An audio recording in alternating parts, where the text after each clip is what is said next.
Jeho kolegyne poslankyňa Cigániková a Kolíková predložili do Národnej rady novelu zákona, konkrétne trestného zákona, ktorá hovorila o tzv.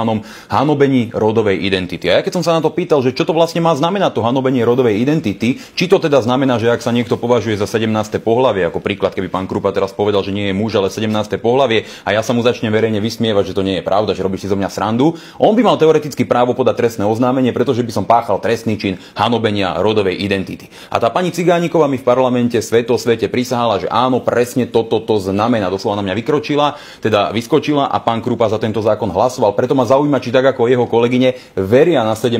pohlavie, či to verí aj on, pretože tu hovoríme o nejakej bazálnej príčetnosti politických zástupcov ľudu. Teraz sa tu budeme baviť, že koľko je pohlavie alebo niečo podobné. Viete čo, ja sám neviem, ja sa do týchto vecí nestarám, ja na to expert nie som. Neviete, koľko je pohlaví?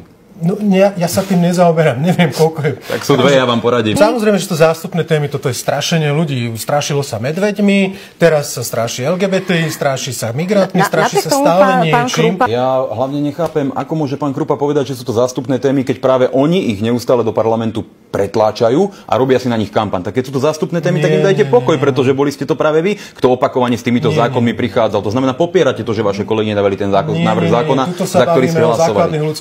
O základných ľudských právach, ktoré pošlú človeka do väzenia za to, že povie niekomu, že nie je 17. pohlavie. Ľudia si častokrát myslia, že ten Sulík hovorí tu a tam niečo rozumné, ale aj poslanci ako Krupa, aj poslanci ako Kolíková, aj poslanci ako Cigániková sú potom výsledok toho, čo sedí v Národnej rade. A potom neriešia len tie ekonomické témy, ale riešia aj takéto nezmysly, ktoré naozaj občanov Slovenskej republiky zbytočne hnevajú a zbytočne tu rozošľávajú kultúrne vojny, na ktoré dnes naozaj nikto nezvedal.